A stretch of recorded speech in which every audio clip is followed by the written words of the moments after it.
Hello, my crafty friends. Well, today I'm starting something that I'm very excited about, that I've been wanting to do for years and years, and I've just now got the really the ability for the first time to do it um, for two reasons. One reason is that I've joined the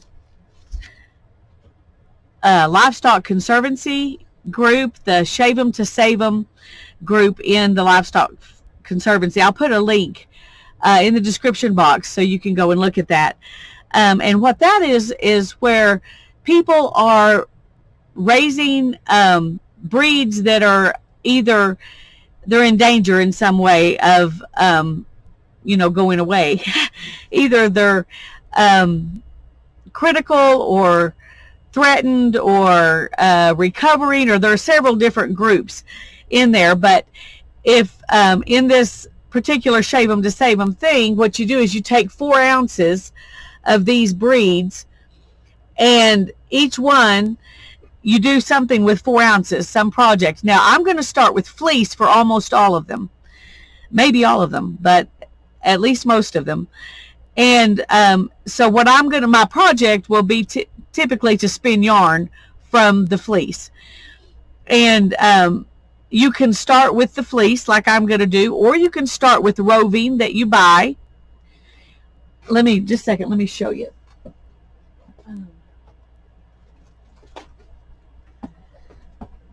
Here's some Shetland roving that I bought because I don't have Shetland fleece, but I could buy this from a shepherdess, and she had her fleece processed into this roving. So I can buy 4 ounces of roving and spin it, or I can buy 4 ounces of yarn and knit or crochet or weave it into something. For each breed you have to use 4 ounces. That's the minimum. Now when you start with 4 ounces of fleece, you're not going to have, especially if it's raw fleece. If it's washed, you'll do a little better. But if it's 4 ounces of raw fleece, you're not going to get 4 ounces of yarn out of it. So I've some of the breeds I bought 5 ounces of raw fleece, and the ability to buy small amounts like that of a bunch of different breeds is one of the cool things about the Shave 'em to Save 'em program, because what it does is link up people who want to spin all these different breeds with people who are raising them. And so they will sell you a little bit, and so you can do the program and you can get a chance to see what you think about the different breeds, and decide, which ones you might want to spend more of, and you might want to buy a whole fleece then of that particular breed, but you can try them out without buying a whole fleece. And so that's really cool.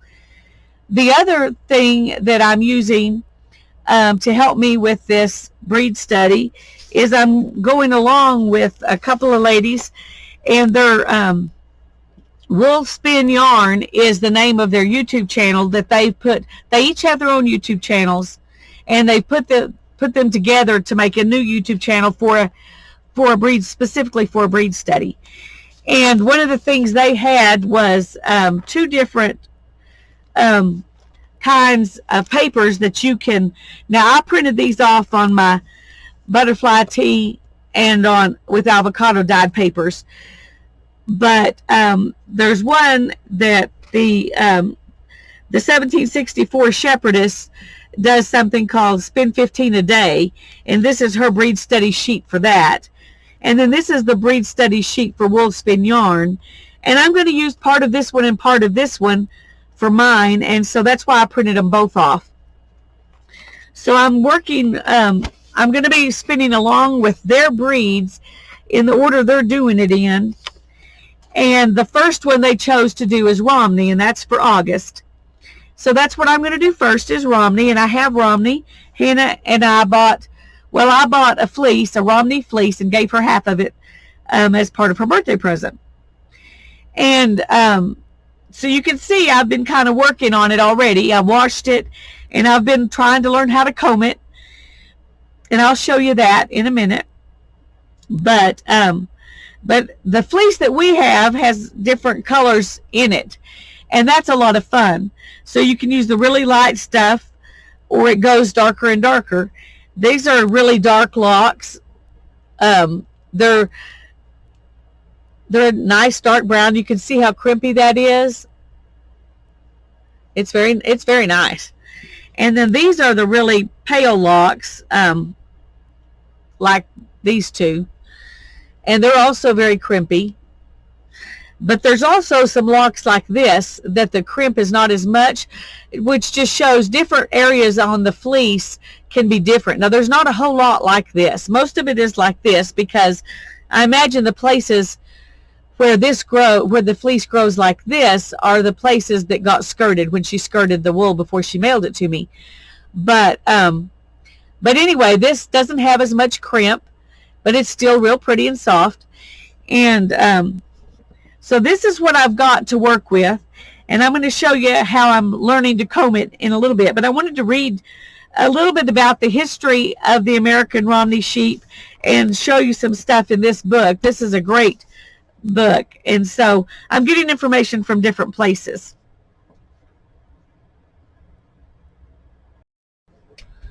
Okay, sorry, I had to stop for a second because my voice is kind of going funny.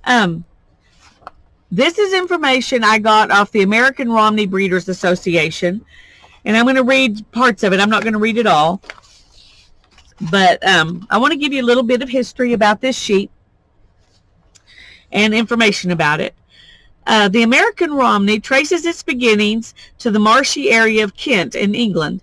Its origin lies with the old established dual-purpose Romney Marsh breed, which was improved with Leicester blood in the 19th century. Often swept with harsh winds and heavy rainfall, the Kent landscape is abundant with lush forage. These geographic and climatic conditions have led to the development of some specific characteristics in the Romney breed. These traits include hooves that are resistant to foot rot and fleeces that remain healthy in harsh weather.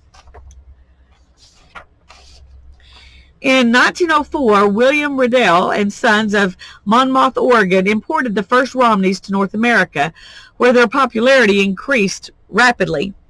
The present-day American Romney is a product of English and more recently New Zealand bloodlines, which have enhanced the progress of the breed and helped maintain a diverse gene pool within North America. American Romney ewe fertility is repeatedly confirmed by high lambing percentages under varied feeding and geographical conditions. This Romney ewe can produce quality, high-yielding market lambs while also producing an excellent heavy wool clip that yields a very high percentage of clean wools. Other traits that make the Romney a top mother breed are their calm, gentle disposition, prolific milk production, and the ease of lambing and their natural mothering instinct.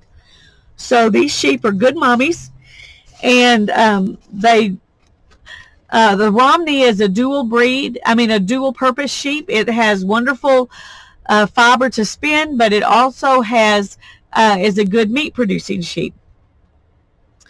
The Romney sheep is extremely adaptable to many environments, and wherever good green grass may be grown in the temperate zones of the North American continent, the breed will flourish. Breeders in 30 states and Canada demonstrate the expanding nature of the breed across the country. The Romney is a true dual-purpose animal, and under a variety of climatic conditions produces abundant top-quality fleeces, suitable for many purposes, and lean, tasty market lambs suited for modern tastes. Romney sheep produce a fleece of high luster and spinnability. The spinning count may run from a low of 44 to a high of 50, and that's the Bradford count. That's not the micron count. When we get into this book, we'll compare the two, and you can see it's just two different ways to categorize the softness and what the sheep breed's wool is suitable for. Natural colored fleece range from very light, almost cream, to gray to very dark black, with a variation or variegation of the shades of color within the fleece, and you can see that here. Now they call this black, but it's really not black. It's really dark brown. But they would call it a black. because of sun bleaching, black sheep are rarely really black. Anyway, the architecture of the Romney fleece is unique and distinctive. The wool is produced in locks, each hanging separately, with a minimum of cross-hatching with other locks. This characteristic of forming locks produces a very light shrinking and consequently high-yielding fleece. So you can see what they're saying here. There's a bunch of locks, and you can separate them out. If you can see that better maybe on here.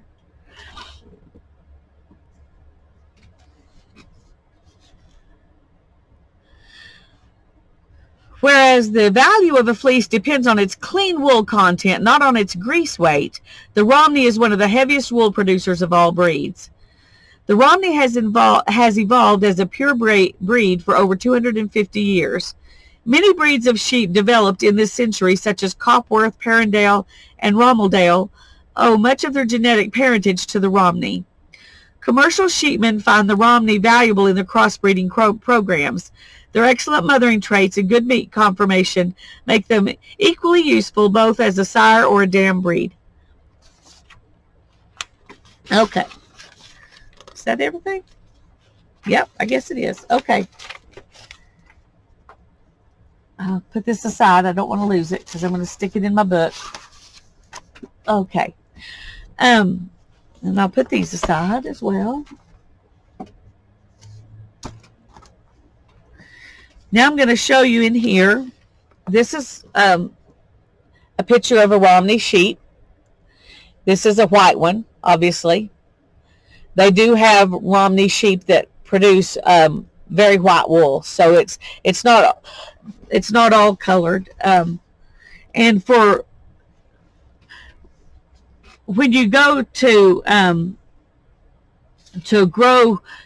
raise sheep for regular wool production, they want them to be very, very white. They don't want any color in them. Hand spinners are the ones who like the color.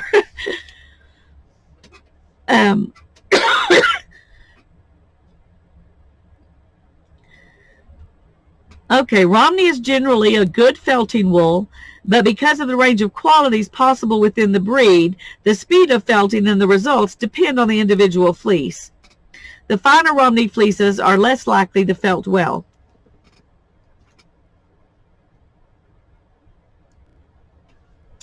They have a staple length of 4 to 8 inches usually, and so these are pretty short. This is like the 4-inch, so this is the shorter end. And some Romneys are sheared twice a year, and this may be one that was. If you just shear once a year, that's probably where you get the 8 inches. The fiber diameters in the North American breed is 29 to 36 micron, and the spinning count is listed at 44 to 50.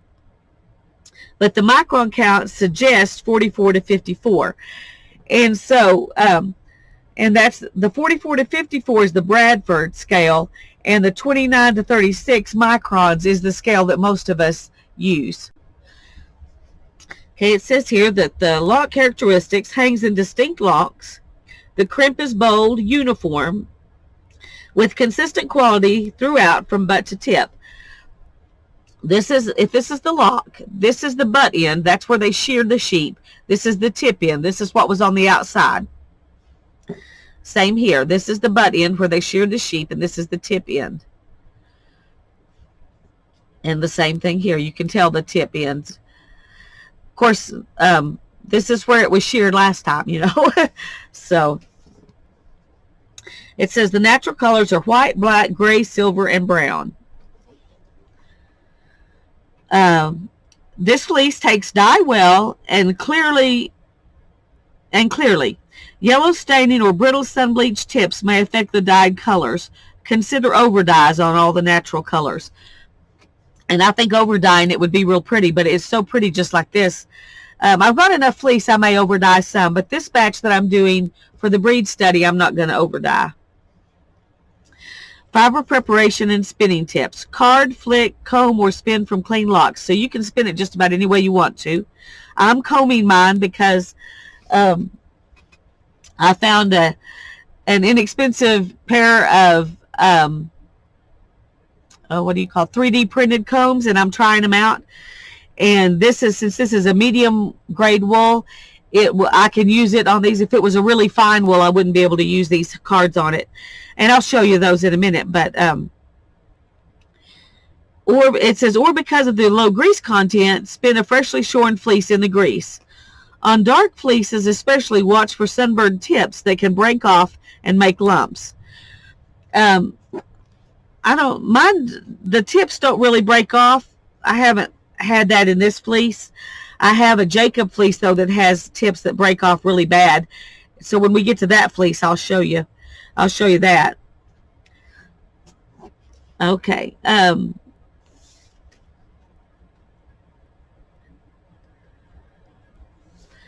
Okay, knitting, crocheting, and weaving. Romney yarns can be used for a wide range of applications, from sweaters, mittens, caps, and shawls to chair cushions or rugs. Choose the finer fleeces for clothing and the coarser ones for upholstery or floor coverings. Romney is usually not next to the skin fiber, but a fine, perhaps lamb's, carefully prepared fleece might pass that test for some people. Before making a garment that will rub against bare skin, make a swatch and test it against the back of the neck or wrist. Now, if you just feel of this, or feel of this, I mean, I can put this up right at my neck, and it would not bother me at all. And I'm one of those people who, till I started spinning, I really thought I was allergic to wool. But there's a big difference between hand processed or even a small mill processed wool and the kind of wool things that you buy processed in the really huge mills on a large grand scale, in sweaters or mittens or whatever. So I would say this is, feeling of it right now, it feels pretty soft to me. Now the darker the wool in here, the darker parts are not as soft as the lighter parts. I'm not sure why that is, but they still feel good. Now, once it's spun, that might be different. If you spin, I know if you spin it really tight, it'll become more ropey and it won't be as soft. But if you spin it loosely, which is what I'm planning to try to do, then it'll be softer. So that's kind of my plan. So let's look here. This looks similar to this one. It doesn't have the bleached tips here. And then we've got this that looks a lot like this one. So I don't have any really white fleece, but these are pretty good representations in the book of what I've got. So these are, I'm going to put these locks on my paper, maybe not the whole thing, but bits of them. So I saved them out to do that with.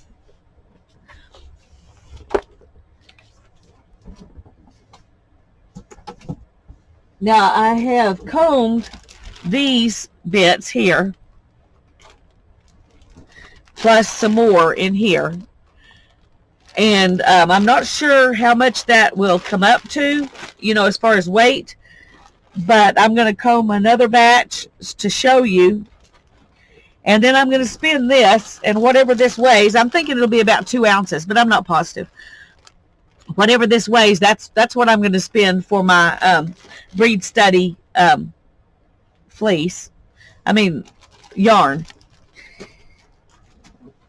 Now this is some more of the dark, and that's what I'm going to comb for you and show you how to use that. Now I'm going to make a disclaimer right now.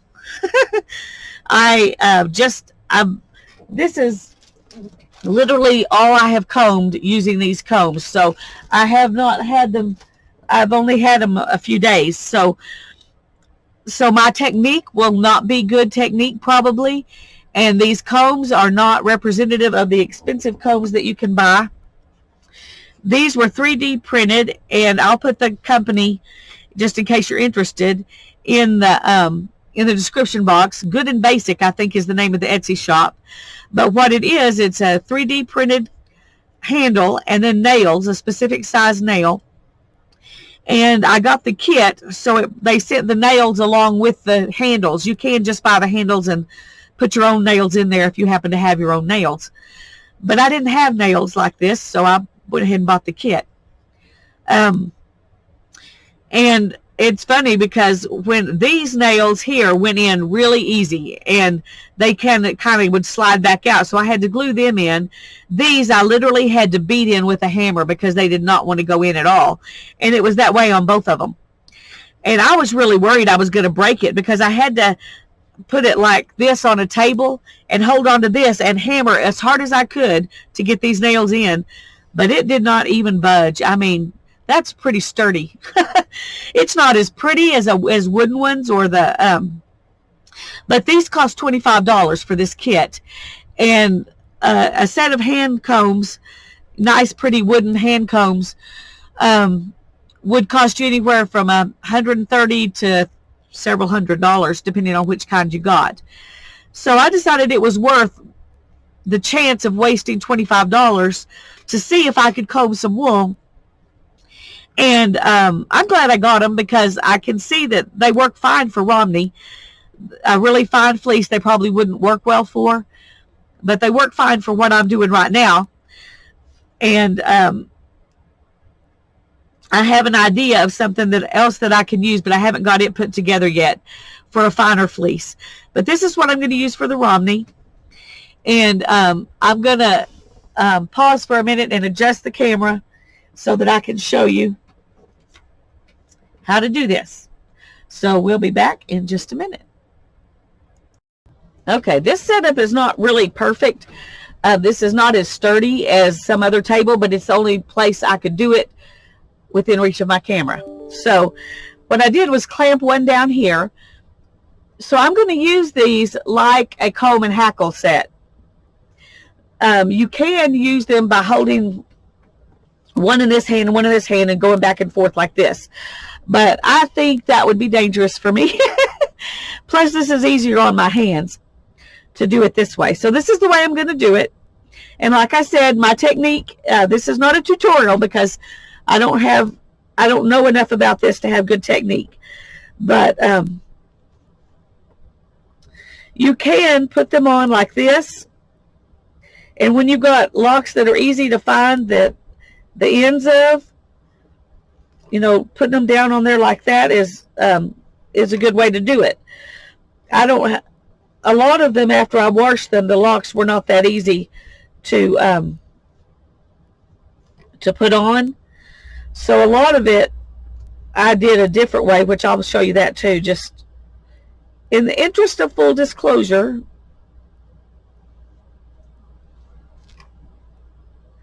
So what I did with those, well, good grief. Okay, I'll get a little bit more in a second. I'm going to go ahead and, because it's really, if you can put them on like this, it's really, that's when it's the easiest to do. And you put the butt ends back here, the tip ends out here. Okay, I'm just going to go ahead and show you with what's left here.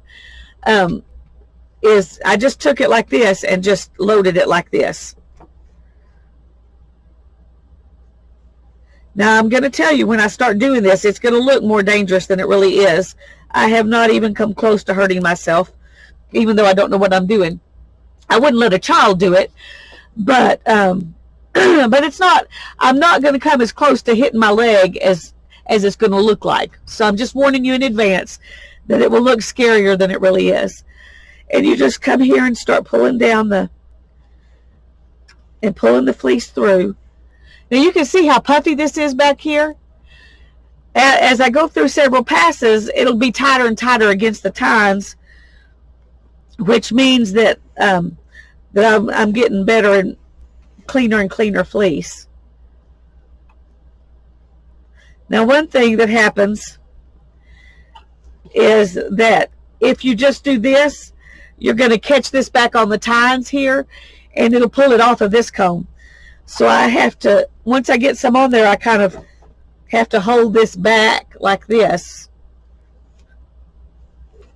unless you're coming from the side.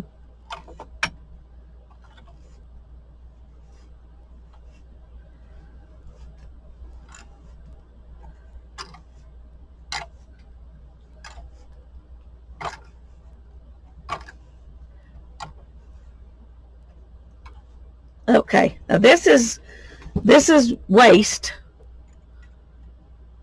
and I'm just going to set it aside. I'm not going to throw it away, but I'm just going to set it aside, and then I'm going to take this one off, and I put some gripper stuff here because that helps it not pull out of the clamp.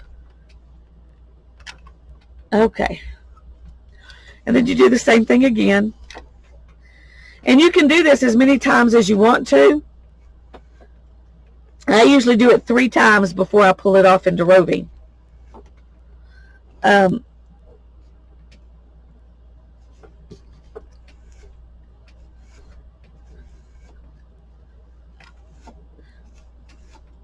I'm just going, you can go from the front down, or you can go from the side and then twist down.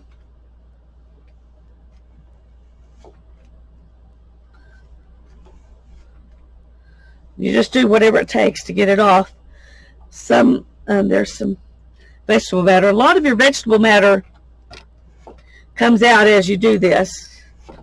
Now, when I come down like that, it's my wrist that's hitting my knee, not the comb, so you don't need to fret. I've watched people do this, and it scared me just watching them do it. And I've heard them say it's not really as dangerous as it looks, and they're right.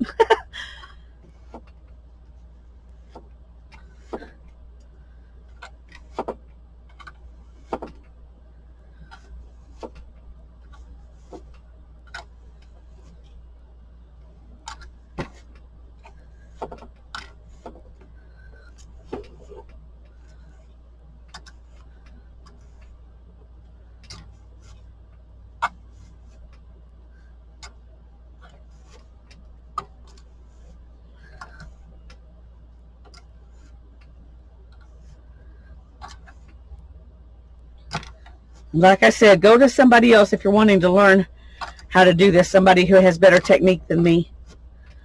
But okay, and then I'll pull off this, and this is waste too, and I call it waste, but it's not going to be wasted. I've got a bag of it over here. Whoops, I'm sorry, I keep forgetting where my camera is. I've got a bag of it, and I'm saving it, and what I'm planning to do with this is just spin it from the cloud, and it won't be as even a yarn as what will be spun from the roving that I'm making, or the combed top, or whatever you want to call it. But I think I can still make good yarn from it. We will see. I haven't done it yet. I just pulled some out and spun it by hand, just like this, you know, to see what it would do, and it did okay. I was pleasantly surprised.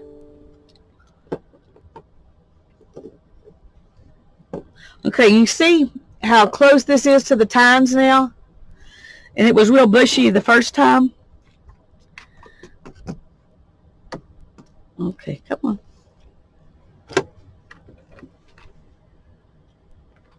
Okay. One more time, we're going to pull it off like this. And then we're going to go and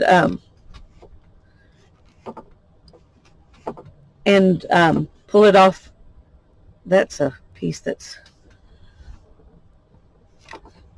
somehow not getting called out.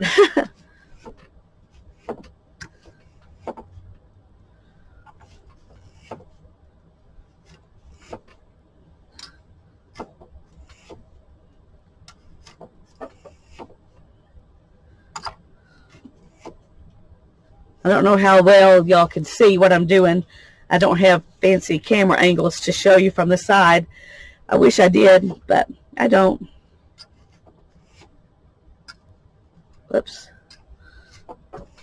I have done that where I ended up pulling it off of this comb back onto this comb because I didn't move it out of the way and it got caught on these.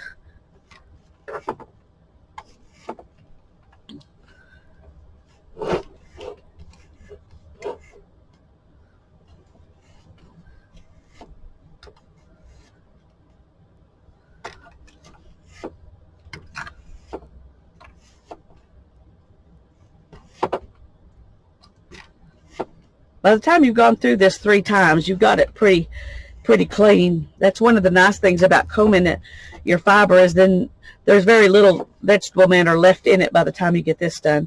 There's a little bit. There's a piece right there. But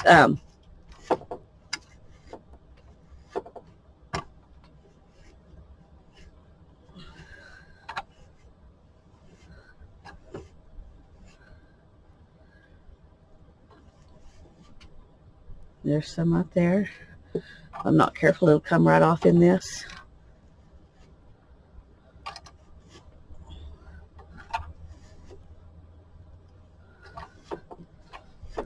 I may be loading my combs up with too much wool. I don't know. I need to go watch some videos. I've watched a few videos, but it's been a while. So instead of watching videos on figuring out how to do it, I decided just to play with it and see what works for me.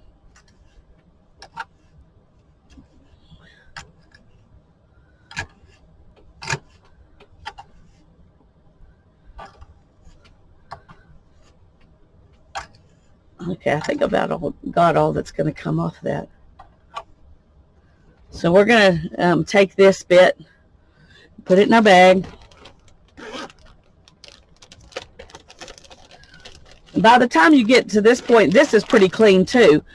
So while it may make a less than perfect yarn, it will be clean, easy to spin as far as that goes. Okay, so this is the wool that I'm going to pull off into roving.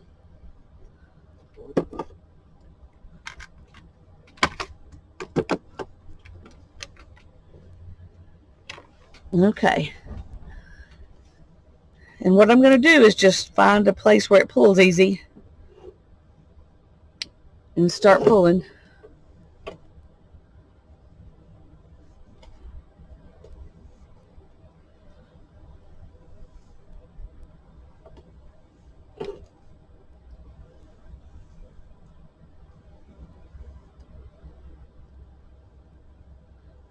I still haven't got this, what you do to make this come off easy, mastered. Sometimes I end up breaking mine into, and I think it's like other roving. If you hold on to it too tight, it won't draft, which is what I end up doing.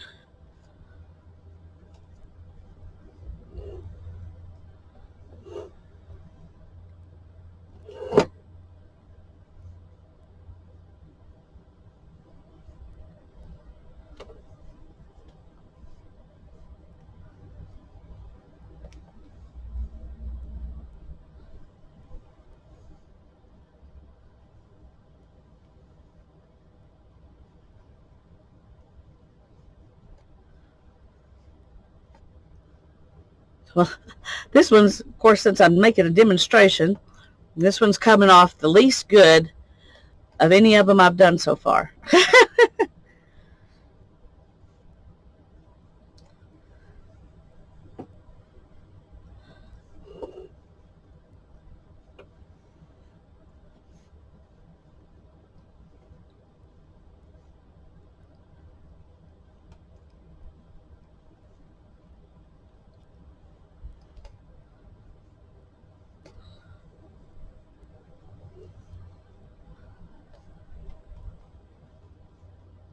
And I'm sure I need to go watch people do this and figure out what's going wrong with my technique here.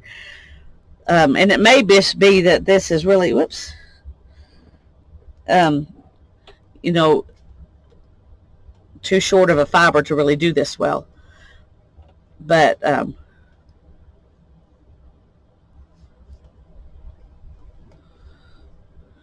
okay, I'm going to stop right there. And that's beautiful wool, but it's going to go in this bag. I'm going to spin it from the cloud.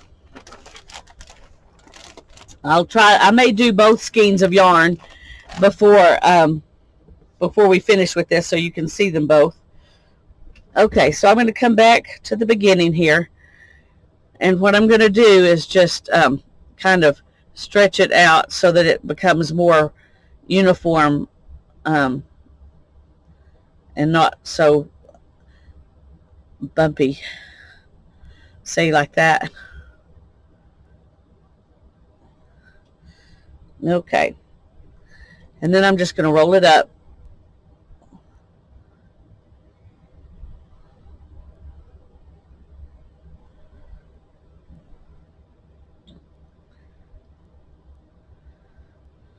And there's my little nest to spin from. And in the next part of the video, I'll spin it. I'm probably going to spin quite a bit of it before I spin it for you, so that it can be, mostly done before I actually do that part of the video. And so I'll be back when I get ready to spin.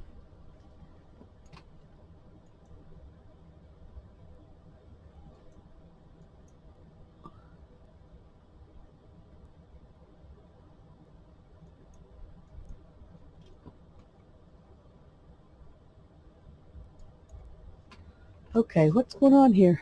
I can't get it to turn off. Okay, these two bobbins are bobbins that I've finished. This is from the waist, the combing waist, and this one is from the combed top. So we're going to finish filling up the second two bobbins with this little bit that's left, and then we're going to apply them and see how they turned out. You can see there's a big difference in what the yarn looks like as a single, and I'm sure that what it'll look like as a two-ply will be very different too. They don't feel a whole lot different. They do feel less soft to me at this point than they do here. So we'll see what it's like once it's plied and washed. Okay, I'm going to set these two aside. And what I have on here right now is the combing waist. So that's what I'm going to spin first. And then I'll change the bobbin out and spin the combed fibers. And I'm going to back up just a little bit because with this one I'm spinning something similar to a long draw, a modified type long draw, but it's not going to be as long as some people's long draws are because I hurt my elbow doing that and I don't want to do that again. So okay, so basically what I'm doing is just letting it letting the fibers, pulling them out of the mix, letting it spin. So this is a woolen, it's definitely a woolen preparation and a woolen spinning style. So this will be a woolen yarn, and the yarn that I did from the combed fibers will be a worsted yarn. So they'll be very different. You can do a combed prep that spins up smoother than this does because this has, it's like I said, it's the waist. There's a little piece of vegetable matter. And you still can't see my hand all the way out here, but the point is that there's two, very different ways of spinning these two very different bits of fiber from this same fleece.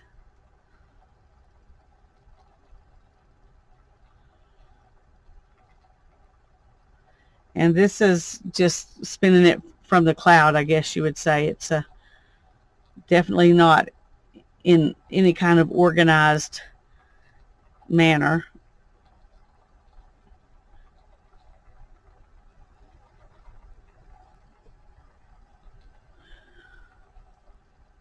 Well, that one's okay. Let's just stop for a second here. I don't have enough tension. It's not wanting to pull on. Now you can take off, when you're spinning, you can take off some of these nabs and make your fiber prep look smoother. I mean, your yarn look smoother. I'm not doing that with this one because I want a textured yarn. I'm expecting a textured yarn. There's no way I'm going to get a perfectly smooth yarn, so I'm not going to worry about it. I'm just going to let it be whatever it is.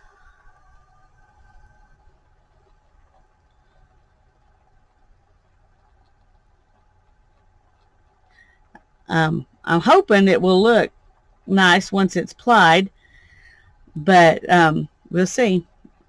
I haven't ever spun anything that was quite this textured before. There's a piece of vegetable matter right there. If you see me just grab something and yank it off, that's probably what I'm doing, is getting rid of vegetable matter.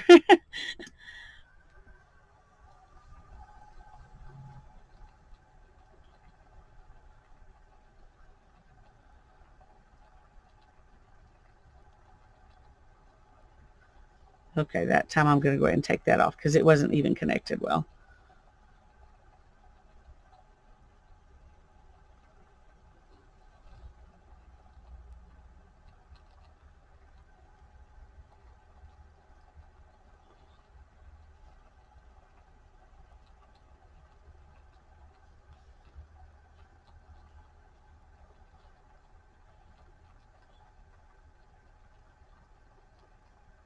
If you can keep your fibers softer in your hand and not compacted, you'll end up with a smoother yarn than you do if this has kind of gotten tight and wadded up in my hand.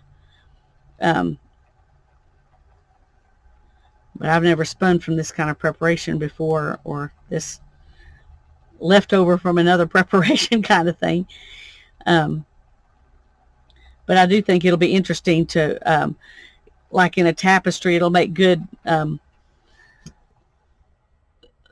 tree bark or something like that, which is one reason I went ahead and have spun it. Okay, now then, let's get this out of the way. I'm just going to take this off and clamp it right here so I can get it off of the spinner.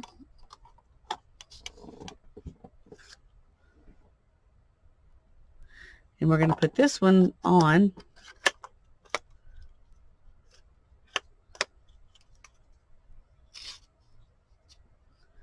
And spin the last of that combed top. Hand combed fibers, let's say that, because mine's not as pretty as a real hand combed top would be because I don't have enough experience. But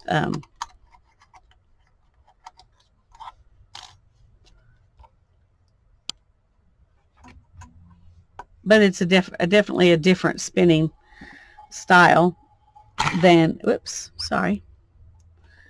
And you can see the yarn looks very different as well. It's a lot smoother yarn. And this is a worsted prep and a worsted style spinning. So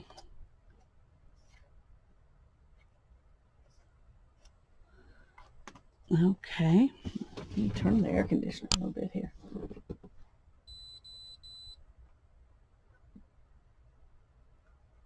Yeah. Okay, let's, where did my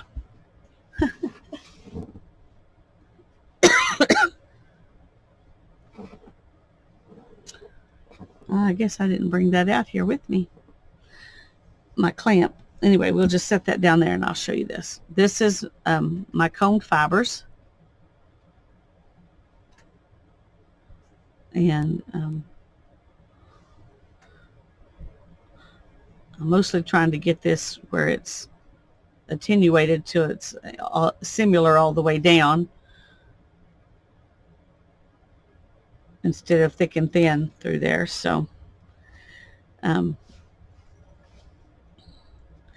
now we're just going to attach this and keep spinning. And that's one nice thing about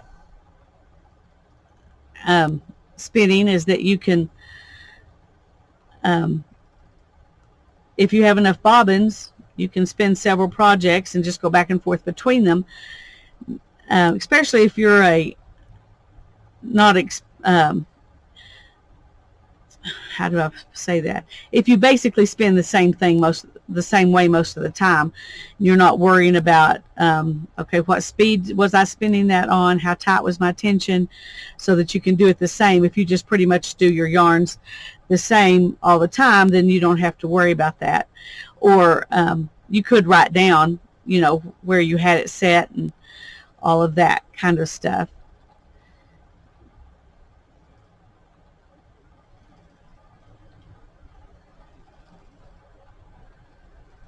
You can see how curly these fibers are, but they're not. They're slick compared to some other kinds of wools.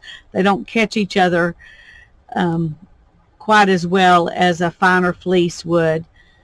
They feel more hairy than some fleeces. That gives it a bit of luster, which is nice, but it also makes it not as soft to your skin. So you kind of trade off luster for softness.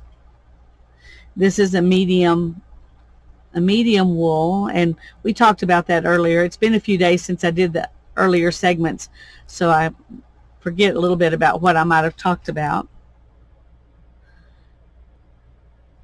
Sometimes I don't have to stop it to pull pieces out, but sometimes I do have to stop it to pull pieces out when they're small like that. And you know, if it was a bigger piece, I wouldn't have had to stop it. I could have just grabbed it and pulled it. Or if I was working further away from the orifice, I would have had more time to grab it. But and sometimes like that one, I just leave it there. If I really want it out, I can take it out when I'm plying. But this is a worsted prep and a worsted spinning style, because as you pull forward, you're attenuating the fibers and then you're smoothing them down as you go back to grab some more. And ooh, okay, that's that got finer than I wanted, and while I was messing with it, it came apart. And that's okay. That happens. I'm not fretting about that, but it's just part of it. If I hadn't kept messing with it and just let it go, it probably would have been fine. But I overspun it while I was trying to keep it from being so fine. So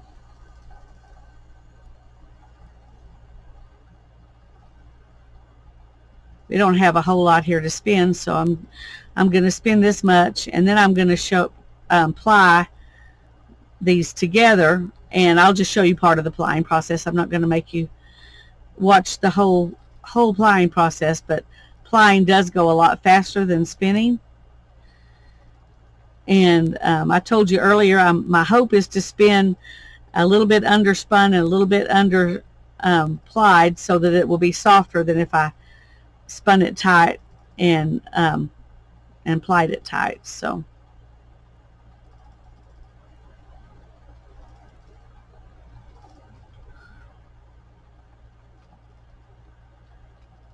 you have to watch out for the fibers, because when I combed this, I pulled off short fibers and long fibers, and so where the long fibers were, you can have more space between your hands without the chance of losing your fibers or having them pull out.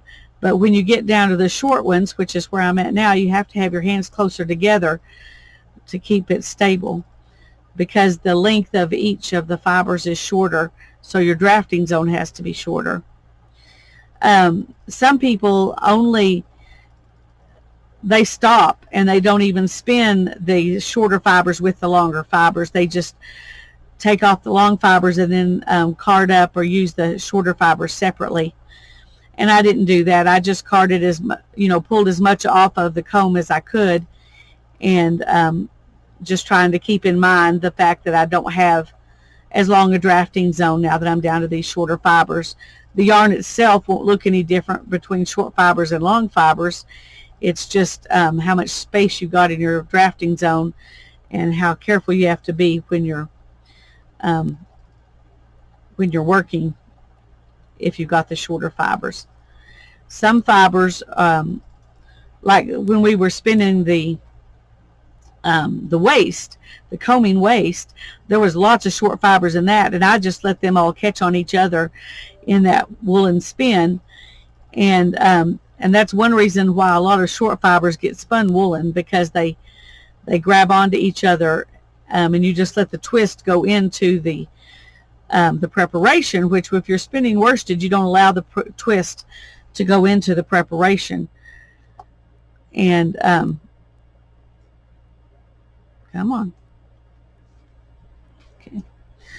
You keep the twist behind this hand and move this hand up to grab your fibers in a worsted prep. Now I could do a woolen prep with this like this. I could do that. And I'm just showing you that I can, but it makes it a woolier. It's not as smooth as if you had if I had been smoothing it as I went. So it's got more fibers poking out. Okay, so I'm going to take this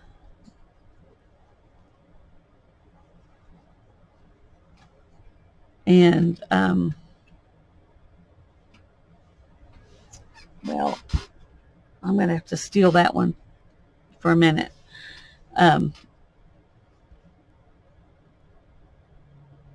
Let's do this so we can hopefully keep it from twisting on itself. I need another clamp. Oh, I've got a clamp over here. Good grief. I'm out in the studio. I have lots of clamps out in the studio. In the house, I try to figure out other ways to do things because I don't have as many clamps in the house. Okay, I just need one that's the right size. Okay, this is not the same kind of clamp, but it'll work just as well. So, okay. Now I'm going to put these two. Actually, I think I'll apply these two because I can't show you both of them. Well, I guess I could. I could ply one and show you a little bit, and then change over and show you a little bit of the next one and just finish plying them right here. It's not what I'd planned on doing, but I can do it. Okay. I've got another bobbin. The one thing you need when you're trying to do multiple projects at once is extra bobbins. You can't just have 3 bobbins. Well, you can, honestly, because you can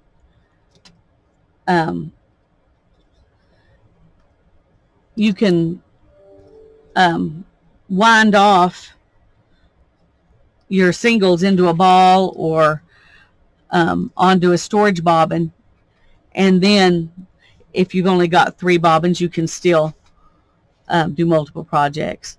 I'm lazy, so I only do as many projects as I have bobbins for, so I don't have to wind them off. Some people wind off and do onto another storage bobbin because they're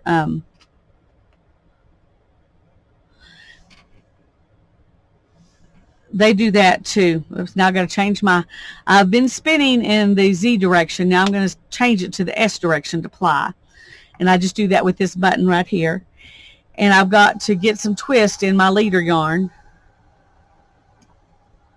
because this is a brand new leader, and so it doesn't have any twist. And if I don't put twist in it before I start plying, then the twist will run back into this and unply my yarn. Okay. I'm going to go ahead and get this about here. And now I've got to put these on my Lazy Kate. And this is the Lazy Kate I got when I got my e-spinner. So it is a I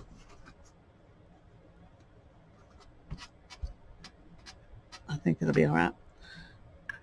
It's one that was made by Maurice at Dreaming Robots to work with his bobbins, but you can use any pretty much any Lazy Kate will work with these bobbins, just like you could use this Lazy Kate with any spinner that you got, because the bobbin, the center of the bobbin, it's pretty universal size. Okay.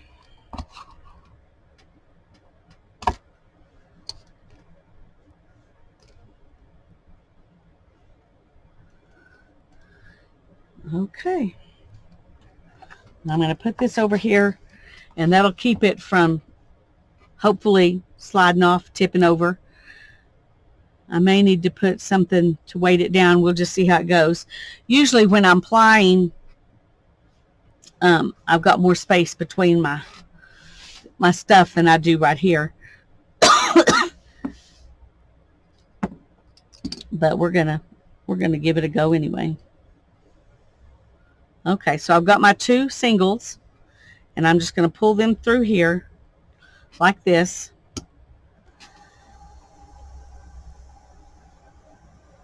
And then I'm going to let it do its thing. And I usually wait 1, 2, 3, pull. 1, 2, 3, pull.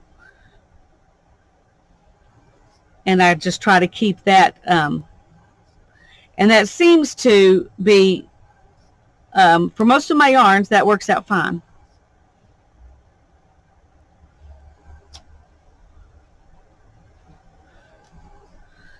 Now I have to stop it and move my yarn guide over here a little bit. When you're spinning, when you're plying, you have to do that pretty often, especially at the beginning.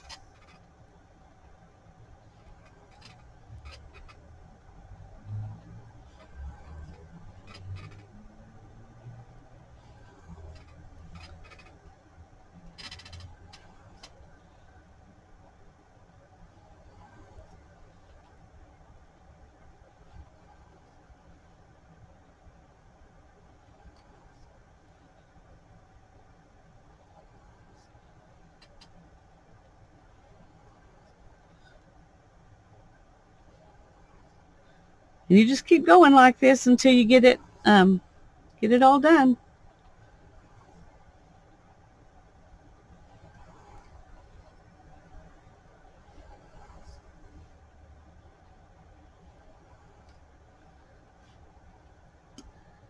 Okay, I don't know if you can see this, but this is what it looks like plied.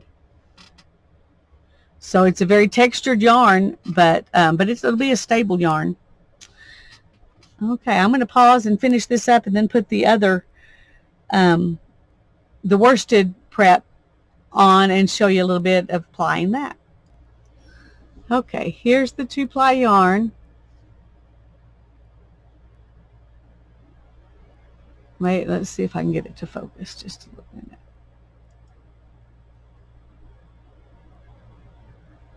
There's my 2-ply yarn from the waist. And when I get it skeined up and washed, I'll show you.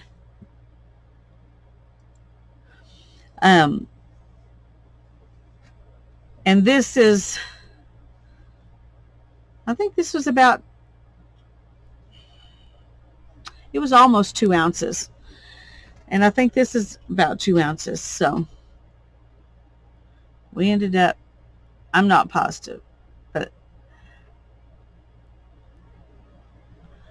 I'll weigh this.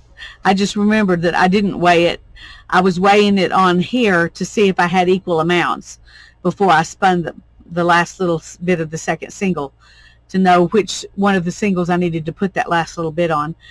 And this was all the extra I had on one side. So I spun it up fairly evenly, even though it's a very uneven spin. They were both consistently unevenly spun, I guess. Okay. And then here's our worsted singles. And some people, tie a knot here. I just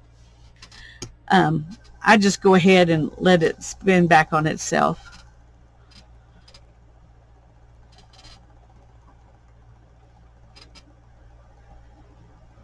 And I do this the same way. 1, 2, 3. 1, 2, 3. 1, 2, 3.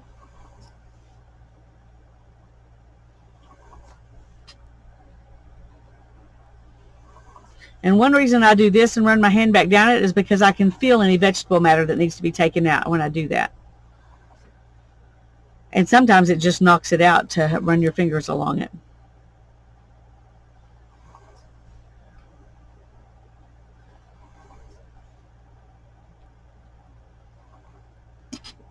Okay, let's stop it and move my yarn guide.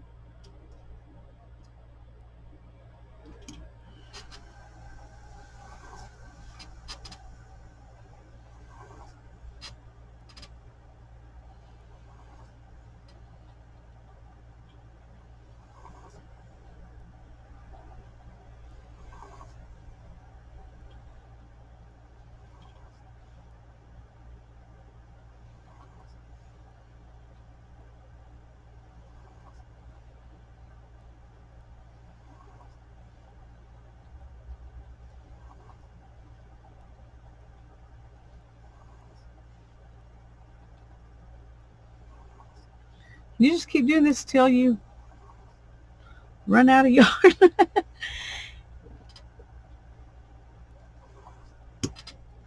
Okay, I'm going to move my yarn guide a little bit, and then I'm going to pause the video and finish plying this, and then I'll show you what it looks like compared to this one on the spool, and then we'll come back after I wash it and get it set.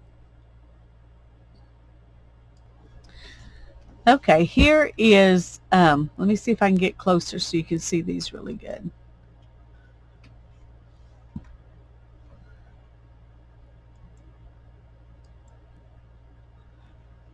This still looks kind of dark to me. This is the, let me make it focus, sorry. This is the yarn that was the waste from the combing. This is the combed yarn. I mean the yarn from the combed top. And then this was the last little bit of this that I plied with the rest of my bunny. The rest of my bunny fur. I just had a little bit left, and so I've got now this tiny little skein that's a mix of Romney and bunny. But this I did in a gradient, so the dark, you can't even see the dark is at the bottom, so you can't see it, but you can see it getting light from lighter to darker, and then down underneath is even darker to darkest. So that was the first time I've ever done a gradient that worked out this well, and part of that's because there's a little bit of the light gray going through the whole thing, and so it makes it all blend together really well. So there's my yarns for the Romney study. I'm gonna get them washed up and make skeins out of them, and I'm probably gonna weave a little swatch out of each one to put on my paper, and then I'll show you. I'll come back and show you all of that. Thanks. Be back in a minute. Well, it'll be a few days for me, but a minute for you. Okay. Well, here are my yarns, washed and skeined up. This is the gradient yarn, and it turned out really pretty, I think. I love it. And this is the one that I spun from the combing waste. This one's really squishy, as a woolen spun yarn should be. This one is, has really distinct. Let me see if I can turn on the autofocus here for a second. There you go. It's very distinct, and it's, it'll make good stitch definition and that kind of thing. It's got a lot of luster to it. It is not soft. I would not make a scarf to go around my neck out of this. This one is much softer. I don't know that I'd make a scarf out of it either, but it is much softer. I wove a little bit of this one into a square using this little loom here. So this will be my woven sample. And it was a finer, I thought it would work out perfect because this is about 16 wraps per inch when I wrap it on the card. On the little wraps per inch guide, but 8 ends per inch was not enough, and so it's a weft faced weave. You don't see much of the warp, and I was really hoping it would be a more balanced warp, but it shows how good the stitch the weaving, if it was a knitted one, it would be, you would call it stitch definition. And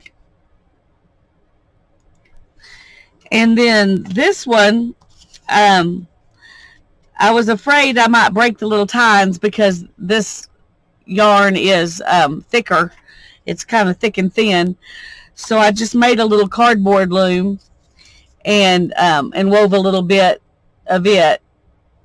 So I have 2 woven samples, and then I have my wraps per inch samples with a little bit, like a little teeny tiny skein of yarn on there. Okay, what happened there? And then I've got my samples, my lock samples, and I just wrote up the information, a lot of the things that we talked about earlier. I wrote it on here. I also wrote my wraps per inch and how much these skeins weigh. I didn't, I weighed them after I did the weaving and these little things. So the yardage and everything doesn't include that, but that's fine because it's not like I was really worried about that anyway. But I got 188 yards, and this is 1.76 ounces. And here I got 51 yards, and this is 1.06 ounces. So there's a distinct difference, in the amount of yardage you get depending on the way you spin it. And I think that's about it. I haven't decided yet exactly how I'm going to show my samples. I got some advice from friends to get some of these and stick my samples in there. I may do it like this. Well,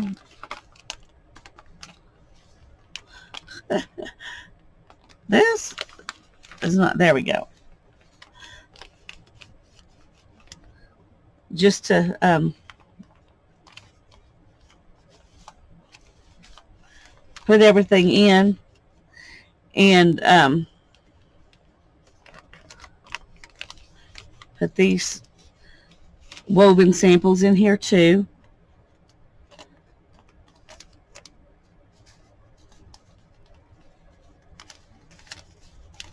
I think that'll work out pretty good because I can put my my information that I got off the internet in that pocket, and you can still see this stuff, but it doesn't get in the way. And I may go ahead and do my wraps per inch up here.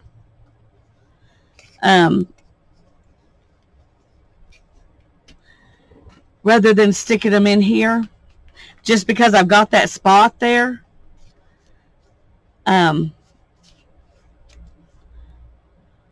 tempted to put that one there and then put this one over here. I don't know exactly what I'm going to do. For now, I'm just going to stick these in here, and I'll decide on that later. This is the first one I've done, so I'm not sure. You know, I may change things for the next one. I don't know. Anyway, it's been fun, and I do like spinning Romney, and I think it makes a pretty yarn. I think it would be fun to make one like this and then over dye it. I think that would be really fun. So I've still got fleece left, so I may do that, but I'm going to leave these like they are for now. I'm not going to dye these. And I hope you enjoyed this. I think Horned Dorset is going to be the next breed that I'm going to focus on. And so that'll be coming up in September. Let me know if there's information I didn't give you that you would like to have, because I can look, I can look for that, and I'll know to do that, or to look for that information for the next one. Thank you so much. God bless you. Bye-bye.